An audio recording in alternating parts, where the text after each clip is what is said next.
That's what's up. What we talking about? We gonna be talking about some objective deconstruction, and today we got our brother Student X joining the crew.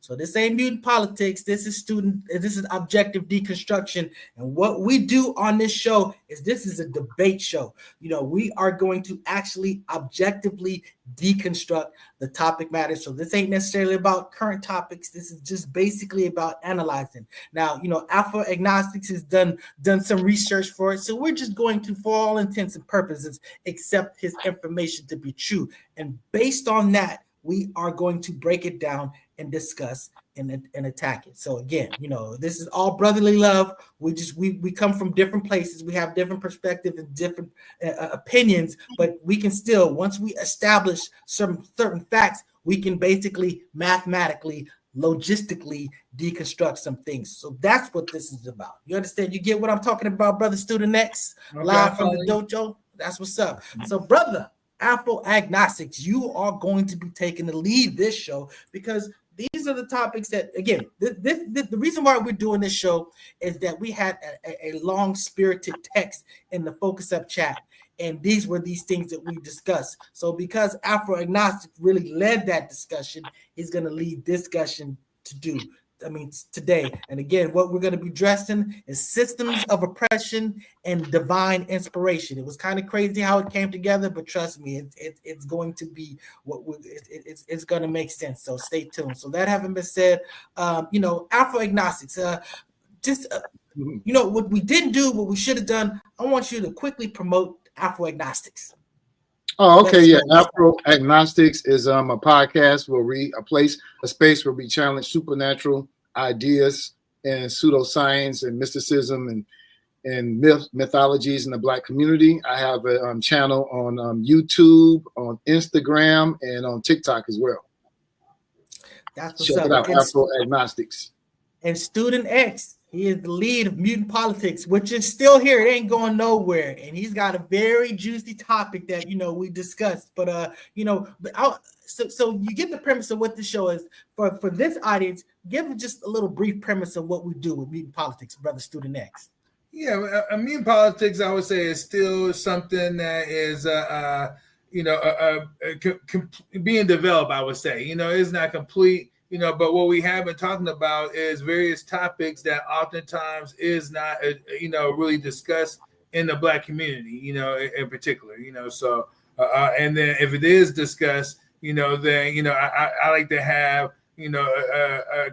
a different point of view, being represented, just to give just more diversity in the dialogue, so that's basically what we've been doing so far. And we've had some fun shows. That's what's up. So that's right. So Afro Agnostics, go check out Afro Agnostics. Go check out Mutant Politics. Again, there's already shows in the box. So, you just go to the Focus Up Network or go to Afro Agnostics, like he said. And, we have some objective deconstructions, in the box as well. So, and honestly, just shout out to the whole Focus Up Network. Go check out the Focus Up show and go check out, Sex Talk with Walk. We got a diversity of things. But one thing for sure is this is not an echo chamber. We get into some spirit debates, amongst ourselves, but it's always love and respect. So that having been said, let's get to the get. The first thing we're going to talk about is systems of oppression. What do you mean by systems of oppression, brother Afro Agnostic? Yes, sir. So I want to first say that I did some partial cursory research. I didn't do no big, dive in depth. But in my tenure in the Malcolm X grassroots movement, I did participate. I helped facilitate our PE, that's political education. So a lot of this is just drawn from that experience. So I was just going to kind of go through a little lead and then ask some questions that you can kind of post on the screen and do a little Tupac round and round and have people comment and give your feedback on it. So if you could show that picture or that slide, the first slide, because this kind of sets the grounding. Systems of oppression. We learned that there are different areas of human activity, such as education, housing, law, healthcare, when you look at these areas, they produce outcomes, they perform services, and you can statistically collect the outcomes. And when you do statistically collect the outcomes, you see racial disparity, you see gender disparity, you see disparities around sexual orientation and identity. And this is what we mean when we say systems of oppression, because there is a systematic it's a product coming out of this. And as you can see from the picture on your right, there's a conveyor belt like a machine, and it's producing a white body with a diploma and a black body with the prison cells. So when you look at all these systems and look at these areas and you see these dire outcomes where black people are the last, the least, and the lowest, where they get the greater sentencing, they get the less resources and so forth. This is an example of racial oppression. But racial oppression is not the only type of institutional oppression that exists.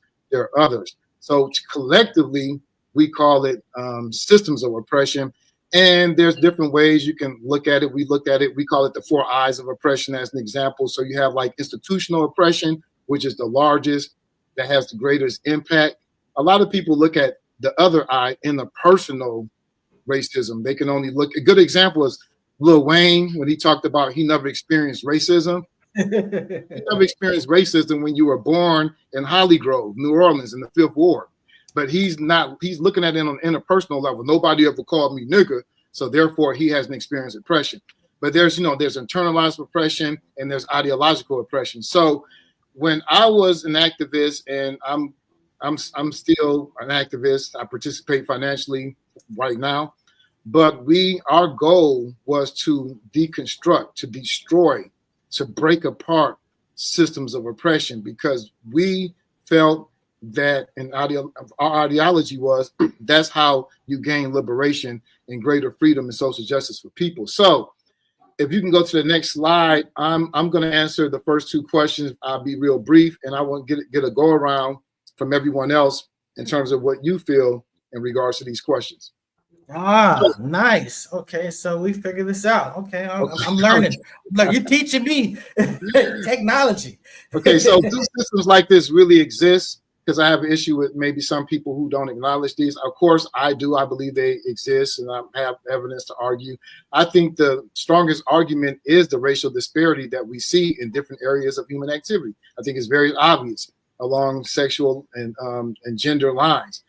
Do they shape where we end up in life? I think we may disagree on this. I believe they not only shape us in terms of where we as individuals end up in life, they have the greatest impact on our behavior and where we end up in life. So with that said, I would like, you can just go around and y'all can address questions 1 and 2. I just kind of put them together. I mean, you can answer it in your own words and so forth. What do you think? So the first question is, do systems like these really exist today? My question, I would say my response is a 100%. You know what I'm saying? We know that first of all, everything matters. I've always said that whether who's cooking your food when you go into a restaurant, it matters. You know what I'm saying? Everything that who's ever making these decisions. People talk about politicians, they're like, oh, these politicians, they really don't matter. But the reality is some people focus on certain things. Some people will get A done, some people will get B done. But the bottom line is A will have an impact, B will have an impact, and they will have different impact. They will have diverse impact, and it's just a reality. So when you're talking about the fact that the world is very sort of like resistant to, like, let's say the LGBTQ community or something like that, they deal with a different oppression that Black people deal with. You know what I'm saying? Black people deal with a different degree of influence and impact that the white people. But again, that's just largely. I'm sure that there's going to be individuals, exceptions to get opportunities to do things that for the most part are not particularly absolutely puppeteered by these. But no matter what, they're still influenced by it. But I would really want to give Student X the position to respond, the opportunity to respond to this, because I know I'll come back to this slide, but I know that he probably agrees, and I'll let you speak for yourself, brother. So again, I'll let you first question is, do systems like these really exist? When we talk about these systems of oppression, student X, what you got? So first I want to get just a better understanding. So when you're saying the systems, and I was looking it up and getting the idea, in terms of what exactly we're talking about. And so what I'm looking at, it says systems of oppressions are structures, institutions, and practices embedded in society that systematically disadvantage certain groups while advantaging others based on characteristics like race, gender, class, sexuality, and disability. Okay, so exactly. Now that's a good definition. That's a good definition. Okay, good. I embrace that definition as well. Okay, good. So again, when we're talking about the systems of oppressions, are we saying that the system of oppression is the biases, in individuals that then impact the decision making, that impacts the individual, on that basis? Are we saying that the system itself, like if we have a Department of Labor, the Department of Labor, because we have people in these institutions and structures that has this in them, that it's the structure itself is the problem versus the individual? That's why I'm having a hard time understanding. Put it this way. I can to be a little bit of Nostradamus. I already know that you're focused on basically our part in it, because we both, all three of us, acknowledge that there's a part, that there's outside influence and there's inner influence. As far as us determining our own path, as far as decisions that we make, we have a great influence.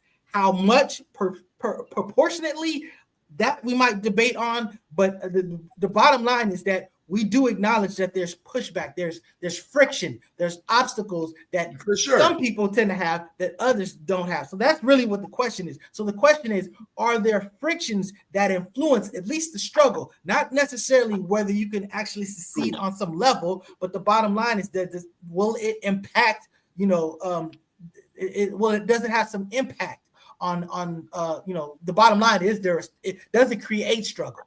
That's really kind of to the meat and potatoes of it. Would you say so, Alpha Agnostics? Yeah. So in my opinion, it has the greater impact and influence. You can look at it. I like what Student X is saying. Yeah, you can kind of look at, say, for instance, in the area, in the judiciary. What do you call it in law? The aggregated decisions and actions of people in that field produce certain outcomes, and these outcomes, there's a difference in race in these outcomes. There's a difference by sex, and there's a difference by gender and sexual orientation and stuff like that, because of the decisions that these people are making consciously or unconsciously. I think one big example is, I know recently in the military, they are taking back the shaving waiver, which is going to disproportionately impact Black men, because Black men have the shaving issues. So I'm saying that's just an example of a policy or a practice that's called structure that has a disproportionate impact on one community over another, negative impact on one community disproportionately than another community. Right. So, but in that example, then, and this is why I'm trying to understand the concept, is that now if something has a unintended consequence and is not focused on racism, or being racist in general, but it still impacts a certain, ethnic group, then are we saying that is a issue there? That's where we're saying that we need to do whatever we need. There's a variable in that area of human activity that we need to change. So the whole idea, when you take the systems of approach, is you're looking at systems to figure out where the systems are deficient, where they're troublesome, instead of looking at individual persons and looking at their individual behavior. But you're kind of looking at this system as an individual, as a person. That's just to isolate different orientation. That's just to isolate the system. That's like doing a scientific experiment where you control the factors. That's not taking away accountability for individuals. And if I can just add really quick, it's because the problem is systematic. Obviously, then it requires a systematic solution. And I'm all for accountability. My thing is, when we talk about accountability, they make it, a lot of people make, a lot of conservatives, we can talk about it later, they make it exclusive to individuals and not institutions. Institutions can be held accountable too, and they need to be held accountable. And I do want to stress this. Just you brought up a very important thing, Student X. Look, it doesn't matter if the system is intended, if it's evil, if it's mean. If it exists, it creates an obstacle that some people have that others don't. So if it creates obstacles unique to a certain people, that's something that basically makes it something worthy of addressing. Right. But usually when you're dealing with systems, and the way you change systems is through personnel and policies. You see what I'm saying? So that's why, like when you're, if we identify that, there's a problem within the system, I wouldn't say that it's the system itself that's a problem in most cases. Now, some would say that having a law enforcement apparatus is a problem in and of itself. I don't agree with that, but there's some who would say that, that could be deconstructed, but then, in this system, do we have some bad apples? We absolutely do, so then how do we, rein that in and solve that? And that would be through personnel, and policies, essentially. You see what I'm saying? So is that how you address, these issues? Because we acknowledge that absolutely. We put those questions back up. There's definitely in these systems all those things that exist, from, going back to the definition I'm dealing with, racism, yes, patriarchy, if you will. We can even go beyond that, beyond patriarchy. We could talk about, nepotism, there are all type of, situations that are in these systems, that exist. Of course, the classism, now here it's talk about normativity. Yeah, that's so these are some classes I didn't take, in college, But in general, like I said, I recognize that yes, the colleges are not as left wing as the conservatives propose. I know, because they don't really teach that stuff in college. But I want to touch on something you said too, as far as nepotism. 70% of hiring teams in the private sector are white, and because of nepotism is a real thing. Racism becomes inseparable from nepotism, because most white people have friends who are white. They have family members are white. That's genetically, that's why they're white. So right. That's just one, example. So even in the Constitution, we have certain provisions in the Congress and just in general that mandate the majority rule. Well, the majority of people are white. So, you have to, how can we change? There's some structures that would need to be changed. So when I was active in the organization, the historical method, when I say historical, something that's used over time, historical, to deconstruct these systems, I guess we should, the question is, should we try to break them up? But of course, our theory for breaking those up is social movements. That is the only way to break these systems up. So I always have short of saying the only way, but because sometimes, maybe the goal shouldn't be to break them up. Maybe what the goal should be is to organize and formulate, our own systems, and then, provide that type of leverage that we were bringing now is being a more unified body, and make ultimatums and be prepared to attach ourselves, to another. At the end of the day, there's different strategies that could be deployed, but then if we were saying like, hey, look, we want to completely, integrate, into this, but have it on a fair basis and whatnot, then again, as individuals, then, the demand is weak, so it has to have some sort of unity, true, something that really unifies us, as a body, in order to approach these systems. But right now, in terms of just, a bunch of different organizations, coming together, we've seen what that looks like, and that hasn't had the impact that we would want. And surely there's some, you know, we seen things are not what they were in the 60s, you know what I mean? But yeah, we can find, you know, some things that were in the 60s that were great to have that we no longer have today. Let me say this. Go ahead. Before you go Okay. to Afro analysis, Okay. I'm visiting. I'm reading. I'm pulling up the argument that I made because after we had a spirited argument, I said something that wasn't necessarily completely on a level, but the bottom line is it addressed my perspective on this. Mm-hmm. I said the real problem is you want to save everybody, and I said I don't. I said, you know, I said if I could push the button, is that you, sir? No, that was me. That's what I said. This is what no, I who said. The real problem is you want to save somebody. You saying that? That's me saying that. I said, okay. The real problem is you, Afro agnostics. I said, you want to save everybody. I said, I don't. I said, if I could push a button in Thanos' Earth, I do it. I said, I'm down to starting over like Ultron 2. You know, I said, I care about people, but only up to a point. I fell out of love with humanity a long time ago. I said, the systems suck. I agree. That's a more encompassing fix to address the system. Truth be told, I've only got a short time left, and gaming it will suffice for me. And what was poignant that you pointed out, you said it's about social change. It's not about changing anyone. And it made me think about it. It's like, look, even if you work together and do this stuff, you're still in this environment with them.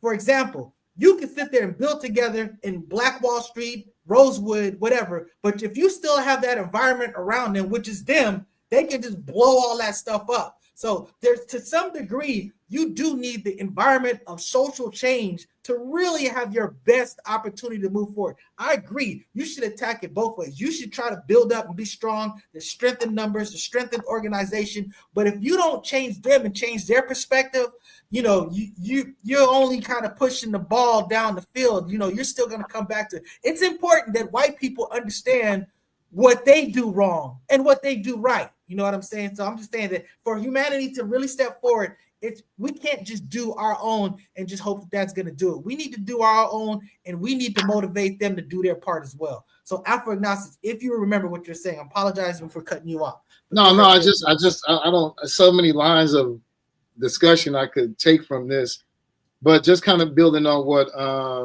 Student X said, and I would like to get his feedback.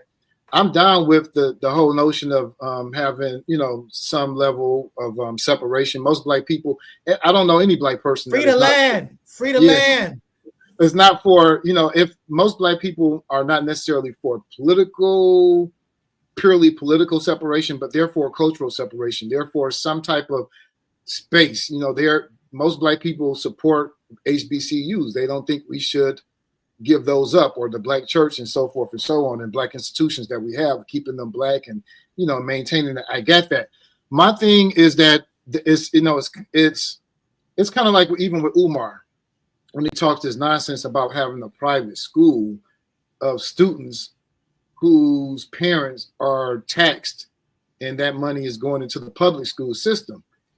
You know, if you want to separate from the government, first separate your taxes from the government. Let's lead a struggle to do that, because if you're still giving, like if me and you and Nice Guy, me, Student X, we're giving money to Floyd X, and he's taking that money and he's giving it to Walk. He's giving it to Israel, Walk. He's giving it to all these other places, and then we're sitting there. We don't need the government. We need to just build our own. It doesn't make sense, because the government needs you. They're getting your money. So my thing is, if I would like to see a no tax movement for Black people, and I think we deserve it. You know, we've had taxation without representation for centuries. So a part of how reparations might look will be that I get to save that $8,000 to $10,000 that would go to Uncle Sam every year and keep it in my pocket. Then we will have enough money to do some of the things Student X was talking about as far as pooling our resources. Representation but no taxation. That's what's up. Yeah. So what you got to say about that, Student X? Yeah, so I mean, that's exactly what, you know, through what the Nation of Islam has promoted. And, you know, and again, I'm not here, you know, to be a representative of the Nation of Islam, because I'm not even an active believer or member in the Nation of Islam. So let me say that. But what I will say is that the structure that I witnessed and participated in, you know, and study, the structure itself is awesome. You know, I would, if our people adopted this, we would be a strong people. without a doubt, in every sense, economic and everything else is what I believe. But the problem, even in that system, a system that's about helping Black people, is that there was still the human error, that was there. There was still, different, situations and people that maybe either are not, lack the skills and tools to push forward, an organization and be in leadership. There was agents and provocateurs, that were present or whatnot. Disagreement about ways to go about stuff. Like disagreement around, sex with girls, young girls. But let me just but let me ask this though. Okay, my bad. I was wrong. But now I just want to, what about the core contradiction, student X? What I'm speaking about as far as the limitation or the problem with that is that asking Black people to do for themselves, but then not demanding, not creating movement to hoard our resources, to not give our resources to the government. Yeah, the Nation of Islam has never. The Nation of Islam has never done that. I'm saying whether you realize it or not, the government is taking your resources simply just through income taxes. The Nation of Islam by itself can't do it by themselves, because this has to be, again, it can't be an organization here does one thing and then everyone else is doing something different. It has to be the masses of our people, those that want to recognize themselves as a people. We have to truly organize ourselves. About taxes. Yeah, but what I'm saying is that how can you make a demand of the government, just simply, as an individual? That's a legal battle, processes, money and whatnot, but collectively, if that demand is being made, and then now you have resources of your own because that money has been pulled, to take on that battle. Now you have, and then now collectively you have a body of people that could vote a certain type of way, that could, again, put their the problem with the Nation of Islam, they don't engage the system to do that. They don't engage politically. Again, it's Booker T-ism. I'm saying, like, there are groups of people, there are demographics that have what do you call it? They're shelled from taxes. They have tax exempt status. That is not one of the 10 demands on the Muhammad Speaks, or what the final call now called today. What the Muslims want is not listed in there. I'm just saying, like, I have problems with not just the nation. I'm saying anyone that demands that Black people act separately, that we do our own thing, but not asking us to separate our taxes from the system that's taking our taxes. Okay, so let me respond to this. I don't know if you remember this, Student X. I remember we were debating a long time ago and put on Facebook, and I said something that hurt your soul. So let me bring it back to you. I said something that disappointed you, Afro-agnostic. If I said student X, that was a mistake. I meant Afro-agnostic. But I made a point about taxes, and I'm saying this to me, this is why if I was the Nation of Islam, this would be my strategy, my mindset, is that I'm like, look, I understand that Caesar is basically shaking me down for my tribute, and I'm going to pay Caesar his tribute and give myself my space to do what I need to do. So as far as the taxes are basically me paying my shakedown. So now that I have a stake and a right to talk about the government, but I have the government's protection, just whatever. The bottom line is I'm accepting that I'm going to have to pay that anyways. If that's what Caesars are going to require me, I'm going to pay that and then focus on the other things of issue. And when I said that, my whole point was that, I wasn't necessarily trying to make an enemy of the government. It wasn't me necessarily being set up, but it was sort of like picking and choosing my battles. And I'm saying there is something to be said to have all the rights and all the excuses of being a United States American citizen. I agree. If they agreed to it in some form of reparations, oh, that's freaking awesome. You know what I'm saying? But that having been said, if I'm paying my tribute to Caesar and Caesar has a responsibility to me, I'm gonna still be like, hey, Caesar, man, you shaking me down, but these months they still messing with my store. Oh, brother, we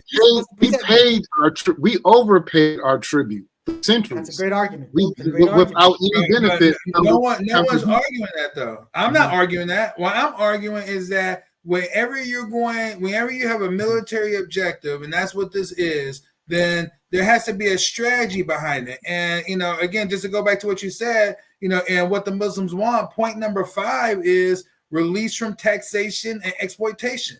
Until a separate nation is established, Black people should be exempt from taxation as long as they are denied equal rights and opportunities. They oppose economic exploitation by white society and advocate for Black economic self-sufficiency. So again, that's number 5 in that point, and it's key, and I agree, but again, the problem with that, if I can just cut, because I knew it was something in there around military exemption, but I didn't know it was actually taxes. That's a great point.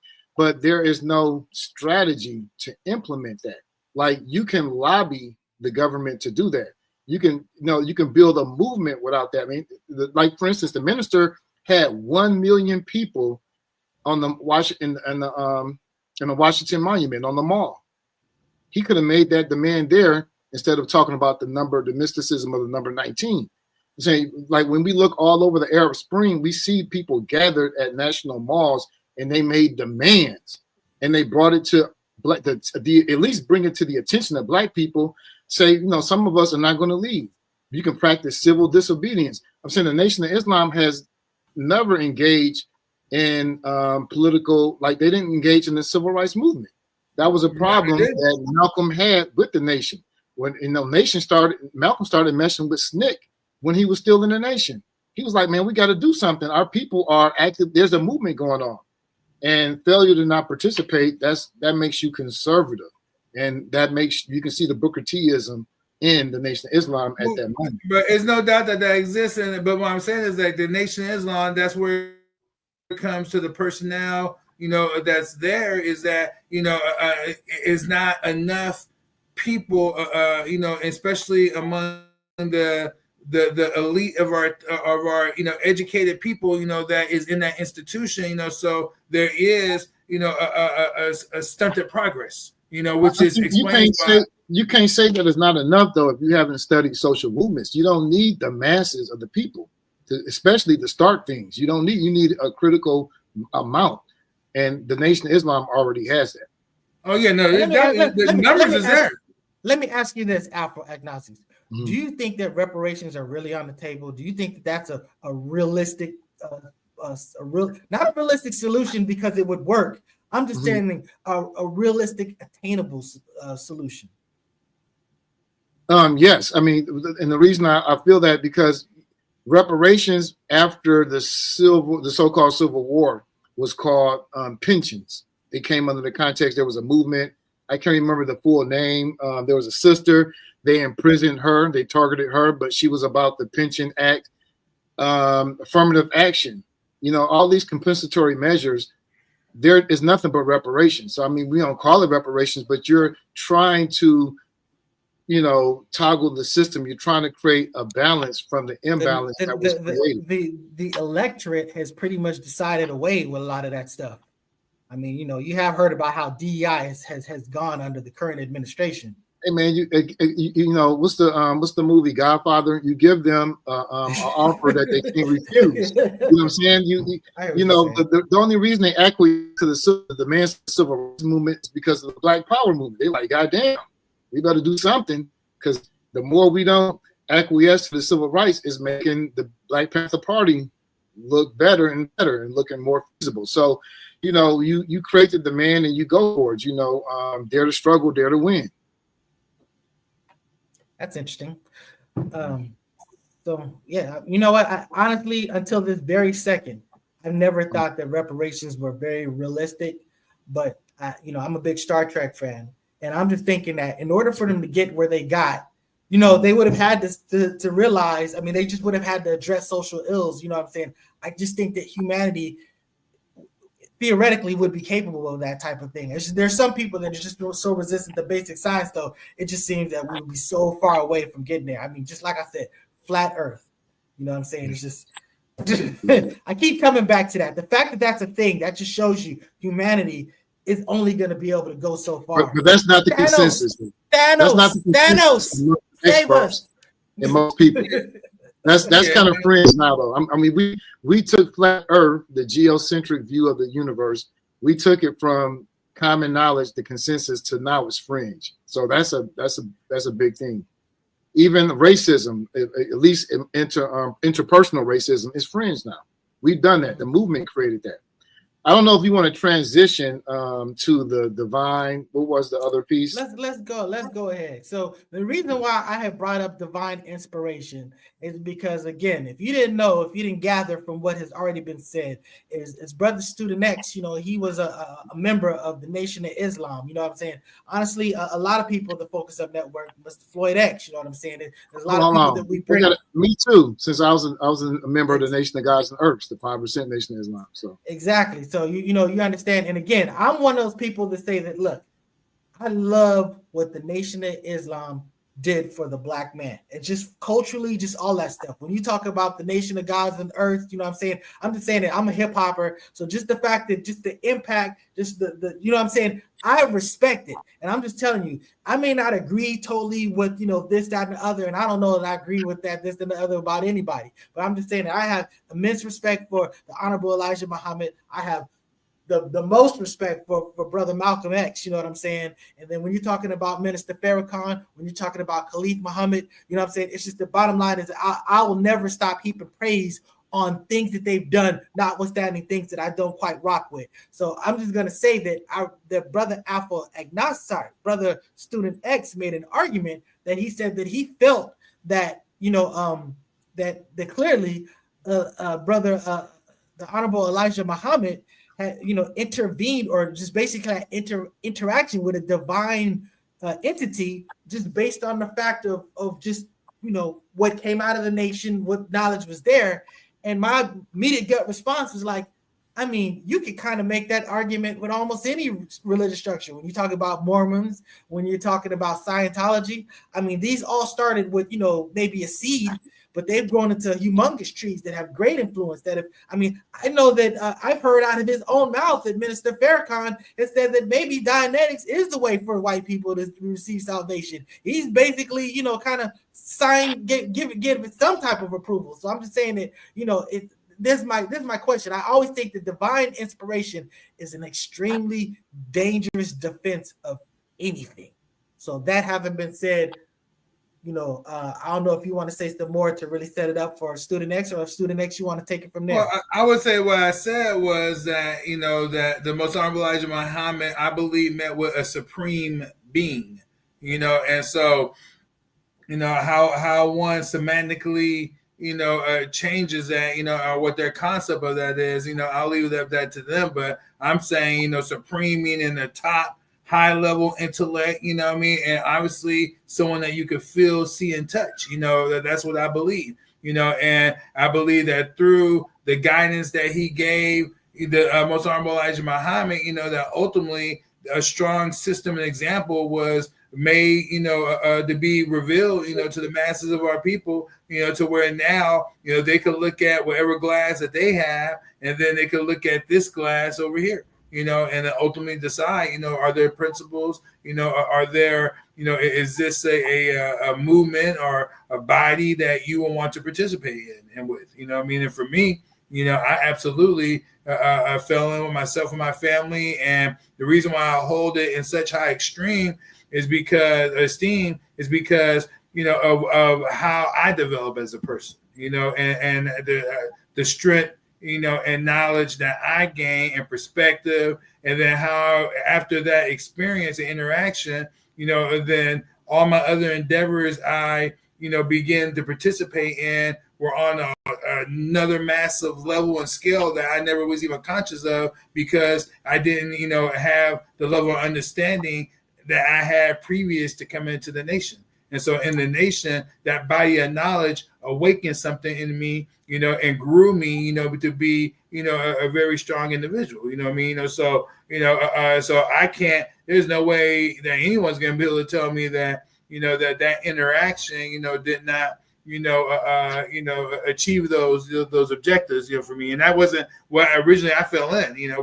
People fall into the nation for different reasons, but my reason is, I had already a pretty high moral code, and I did things a certain way with my family. And then, I wanted my children to be around a group of people who love Black people, and wanted to improve the condition of said people, and that was the body I chose, and so the fact that existed, I will argue is divine, if you want to use that word, for sure. But like I said, for sure, I say that the most honorable Elijah Muhammad met with a supreme one, whose knowledge is still being felt, through generations now.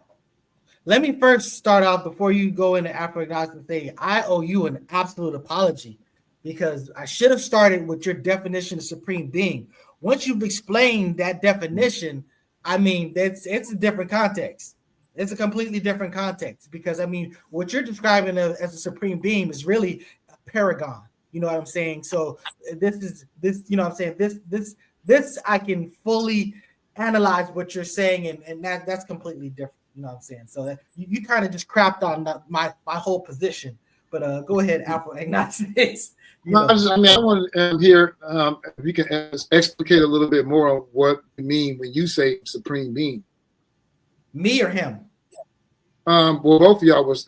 Since I didn't know exactly where the argument was coming from about divine inspiration. The argument was coming from when I made that. Remember when I made that when I made the argument about the Mormons and such and such. Because when I'm thinking initially, I didn't know. Yeah.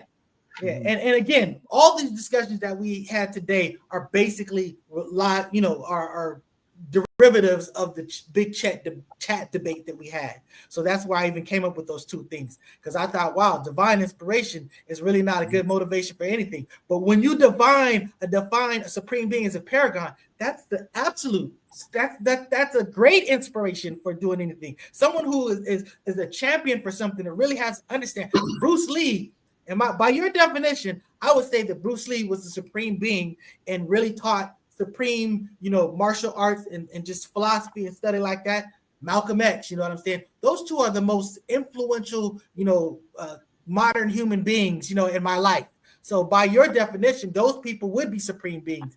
And again, doing anything based on that, I think would be totally found and solid. And I take back everything I said. I'm thinking supreme being is like, kind of like religion, like mystical type stuff. Again, no, it's not. And see, that's why I am. But then in the nation now, it goes a little further, because the nation is saying that Master Farah Muhammad, is the one God, Allah, who's been remanifested, in this day right now. He is, the ultimate, if you will, supreme being, deity, and he's still alive and present in the world right now on a UFO. Essentially, and that's where the nation at. And to me, I used to look. I remember when I first heard the whole UFO angle of the nation, man. I never forget where I was at, man, because I was laughing like a motherfucker, bro. It was the funniest thing ever to me. I was in Seattle. I had just met a friend up there, and the whole point of having him meet me up there is like, look, man, we can make some money, so let me meet you up here and let me explain to you what I mean, so he met me out there, and then I showed him exactly what I meant, but then while we were waiting to leave, to head back to our next destination, we were in a hotel room, had the TV on one of those little stations, and some brothers was in some bow ties and whatnot, and they were talking about mother planes and this and that. I remember I was just listening. I was like, damn, like this is like, I've never heard nothing like this in my life. So it was funny. But then full circle, when later on, when I started following the nation, I started studying all of the information. I was like, well, damn, man, there is, when I look at this, how it's being presented, there are crazier things, to believe, like, for example, a lot of what we were taught in Christianity is way more, harder to swallow, than even what we were being shown inside the nation, So my thing ended up being like, look, man, I'm from a school of thought to where I don't know, but what I do know, is that, in this instance, that, this body, and its mission, I want to participate, and I was inspired to go help, the masses of our people, and just show them, something different. It wasn't and I was into like proselytizing. When we went and got brothers, in particular, into the ranks. It was about lifting them up, and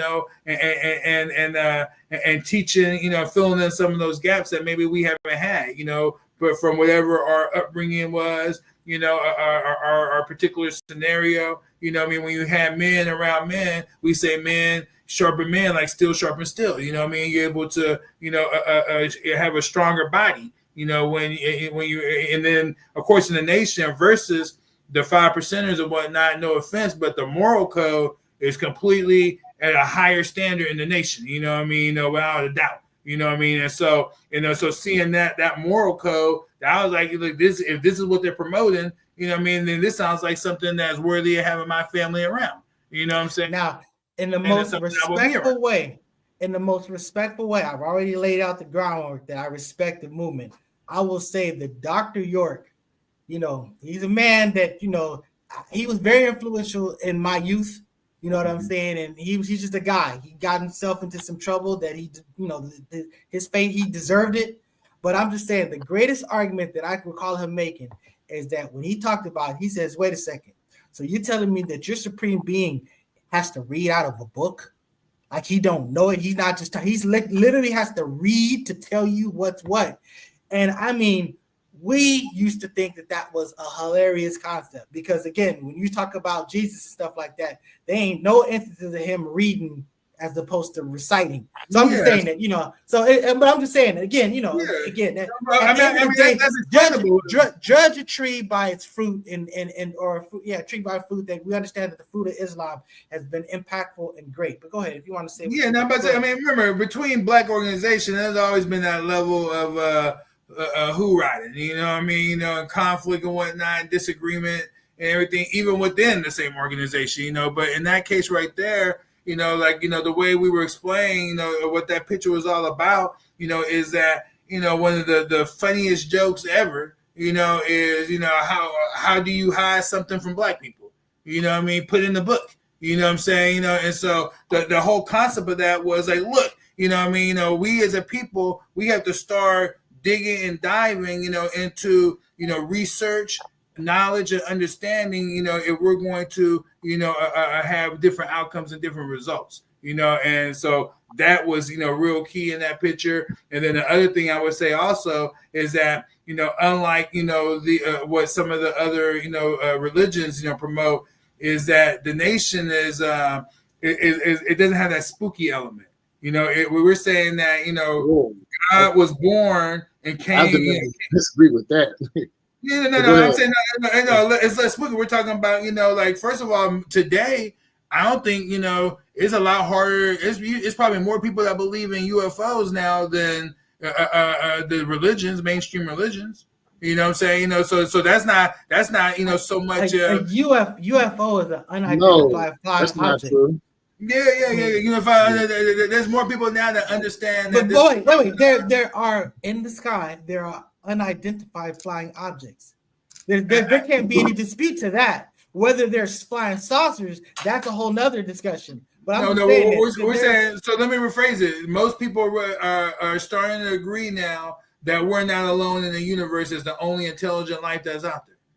You see what I'm saying? Most people very reasonable evidence-based belief, though. My issue when I heard divine inspiration, and I'm clear now that you're not going down that road. Yeah. My initial conflict with it was, I kind of made it. It was kind of, for me, it sounded like revelation, special revelation, and that's how most religions. That's how all religions, at some point, that's their starting point. And the argument of special revelation has been, it's a fallacy. No one who other than the person who the inspiration was directly revealed to can claim it to be true or not. Everyone else is just hearsay. And that's what makes religion faith-based. And I think it's a very dangerous idea. I think it's a very primitive idea. The idea that some divine being can be a supreme being. Talk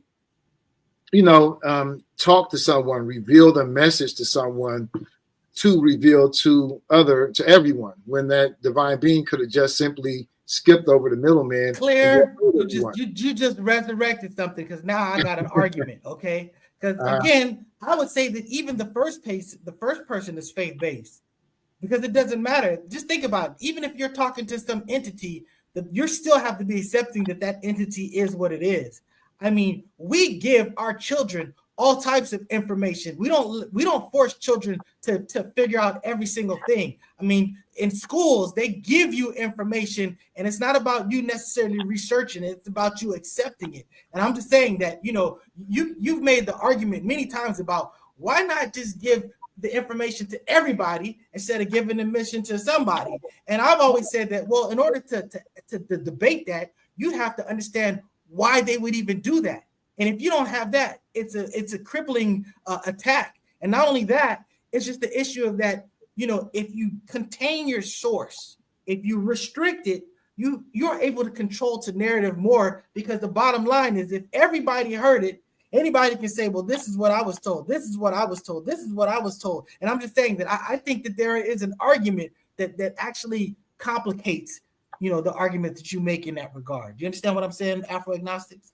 I'm not saying that you have to agree with it. I'm just saying it as a counter argument. I clearly understand what you're saying. But I think that the not doing so causes greater problems and greater complications. Like, for instance, assuming if you know what the objective is. I agree. I think it is chaotic, but again, you're assuming that chaos is not part of the obstacle course.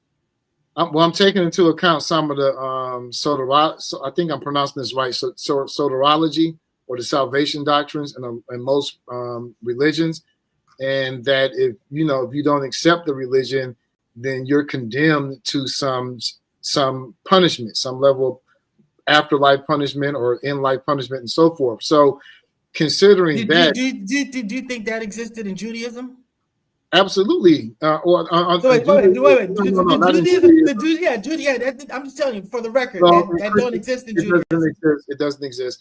But in the salvation is the rise or the fall of the state of Israel, of the kingdom of Israel. So it's a real life. Some people would argue that. But I would say that in Christianity, for example, it's been real for thousands of years, and so this great message that everyone that's important had to wait 2,000 years so that human beings can develop means of transportation. The Gutenberg press could develop ways to mass produce books.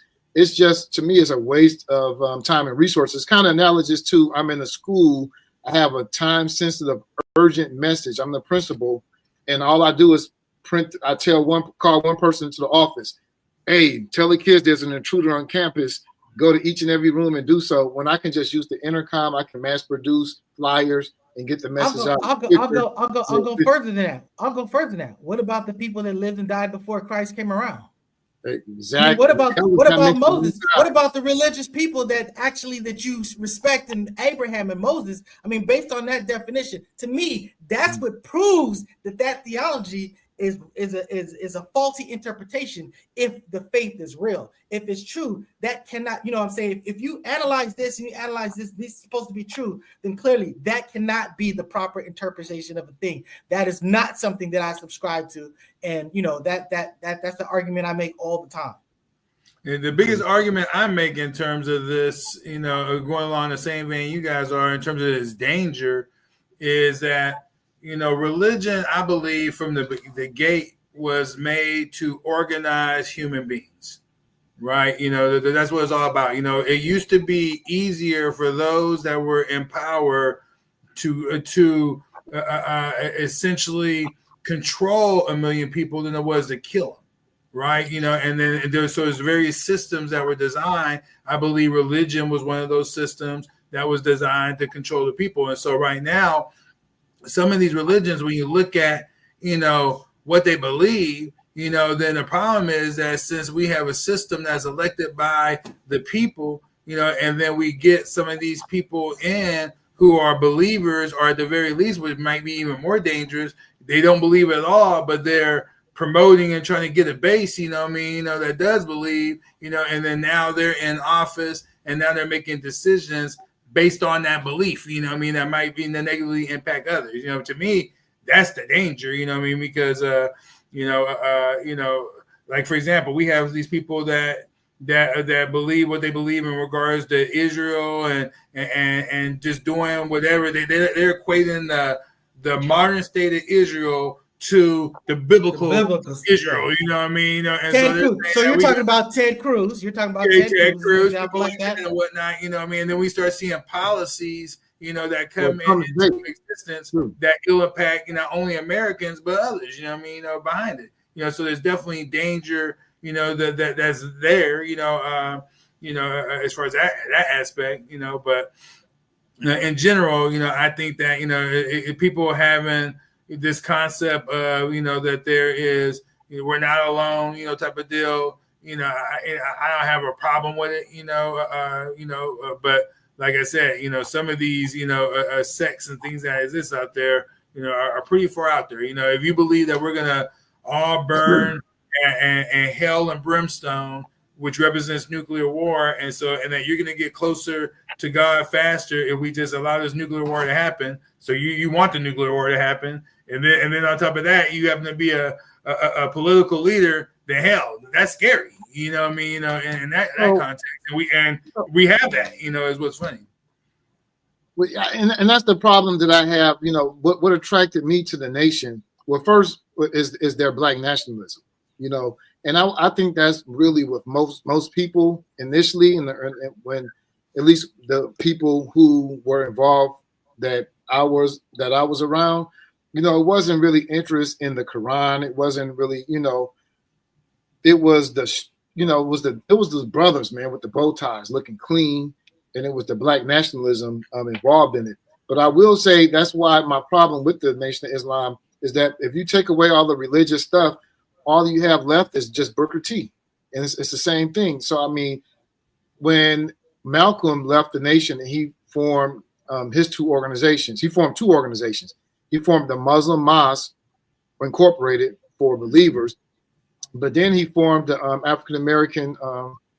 It was named after the Pan African group.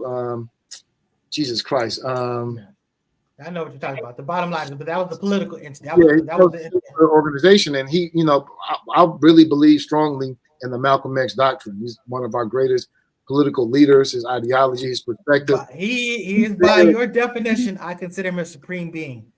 Oh, he's the supreme being. Yeah. He said, man, keep your religion at home. It's between you and your God. When we come together as Black people based on what we have in common. And what we have in common is a common oppressor.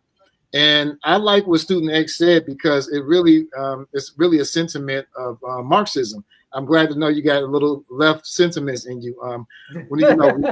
Marx said that religion is the hope of a hopeless world, the sigh of the oppressed creature, and the opiate of the masses. And it's used to manipulate and control people. It's very useful for those in power. Yeah, that second organization was called the Organization of Afro-American Unity. And the Organization of Afro-American Unity was named after the Organization of African Unity, the AU in Africa, the first Pan-African group on the continent. Okay, so feel like we've kind of fully addressed this. We were able to resurrect it and still make a poignant discussion about the whole issue of divine inspiration, but really was just the dangers of it. You know what I'm saying? The dangers of relying it, the dangers. I mean, that's why I always say that, look, I'm a extremely religious person. I won't hide that at all. But I'm going to tell you right this, you'd never know it because my interaction with others is always secular. I always try to reduce things to secular things so that we can basically interact on some type of commonality. You know, we all have our diversions and our differences. I always try to organize and interact on our commonalities. So that's why I heavily lean into math whenever I can. And that's pretty much always going to be the way that I'm going to be to the day that I die. But yeah, you know, I'm going to pray for you guys. No, I'm just kidding, but still. But that having been said, I think we've had a complete show. Great show. Thank you, Brother Student X, for contributing this. I can't wait to have that Beauty Politics show about Candace Owens. And you know what? So we all gonna get together and do that? Yeah, we're gonna definitely do that about Candace Owens. But I'm saying the value of Candace Owens to the Black community. Yes, that's what it's gonna be. We definitely gonna do that Beauty Politics, and we're gonna work. That's gonna be juicy, brother. I don't know how you're going to be able to defend your argument. I mean, she does some things. You know, a broken clock is right twice or whatever. I definitely agree with her stance on Israel. I definitely agree with her stance on Epstein. I mean, I was going to say real quick, though, people are giving her a lot of credit for this Israel stance. She is not her stance. She's just now agreeing with most of the world. She's a late Johnny come lately. Yeah, she is a Johnny come lately, so to speak. But as someone who, you know, comes from that organization of the greatest, you know, opponent of Israel and the fake ones, you know, being the minister, I haven't saw anyone come as hard as Candace Owens since the minister. You know what I mean? And she's coming in a different way too, because, you know, to a degree, You because she's like coming with the anti-Zionism. I'm sorry. Do you mean coming when you say coming the hardest? What do you mean in terms of anti-Zionism? Yeah, absolutely, absolutely, anti-Zionism, and then the grip that it has a hold to this nation, you know, in particular, and then pointing out the hypocrisies, you know, that exist, you know, and then also exposing the connections, you know, to, you know, the various influences that we have again right here inside the United States. She has a super loud voice in that movement, particularly coming out of the conservative MAGA, all this other stuff. So I'm sure that you'll find like true anti-Semite, you know, racist groups and stuff like that will come harder than that. But I'm saying people on the and that's the thing with some of the people on the right. But some being anti-Zionist is not that though. You're highlighting her because she's a lonely voice on the right. People on the left, I'm on the left political side of the political spectrum. We've been anti-Zionism since 1948.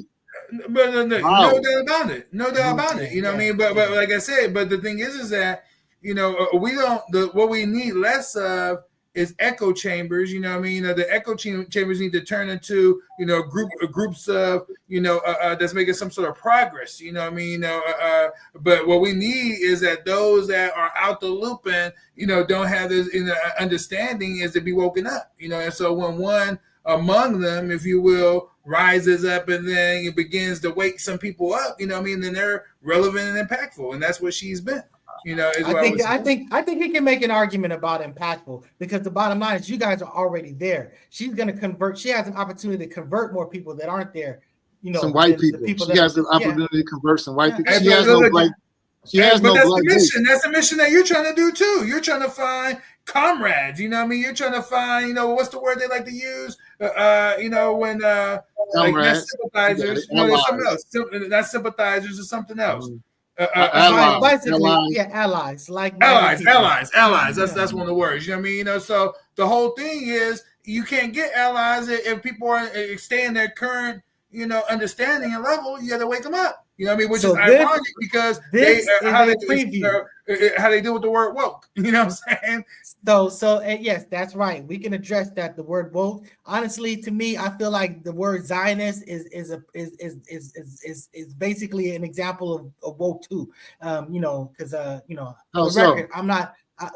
You know, I'm not an anti-Zionist. Obviously, I'm a Hebrew Israelite, so I believe in certain things. I just think that what we consider true Zionism ain't what they do. They have a different thing, and that's sort of like the thing is sort of like taking over. So just like we had our concept of woke, they have their concept of woke. They're the greater numbers. They basically repurposed the definition. So I'm just saying exactly. But y'all get mad at me, but I'm saying is that whatever the definition is that, you know, the most people relate to in the hour, then that's the definition. You know what I mean? Unfortunately, you know what I mean? I think there's an argument for that, and mostly but Zionism is a specific political movement that started in the late 19th century. Theodore Herzl and all of that. I mean, well, that's what you may call it something else. You may call it the promised land. I mean, in the Bible, there's a promised land thing that, I mean, that's different because many Jews, even Hasidic Jews and Orthodox Jews, don't support Zionism, but yet they do support the idea of a promised land. Well, I have a problem with that too. Yeah. Of course you do. Yeah, but I'm just saying. But I have a problem. Look, I've always made the bigger. Again, this is a preview. But my biggest argument against what's going on in Israel is that, in my perception, that is mostly a secular organization that's using religious logic to defend itself. You know what I'm saying? Because most of those people don't actually believe, that stuff. You know what I'm saying? They don't believe that to be true. It's a cultural identity, but it's just, they're maybe like agnostics or atheists. You know what I'm saying? And to sit here and basically claim your right to this land based on religious things is kind of insane. But again, I don't want to get too far left. We're going to have this discussion. We want to get all the way left, bro. We want to get away from the right. well, I'm just saying, I don't want to get off topic. I don't want to get all the way left. You know what I mean? Yeah, what I don't want to do is to get too far off topic because we've already extended enough, and I'm pretty sure I'm sweating because I'm burning up in this box. So that having been said, thank you for watching. Comment. You got something that we want us to talk about? Hit us up.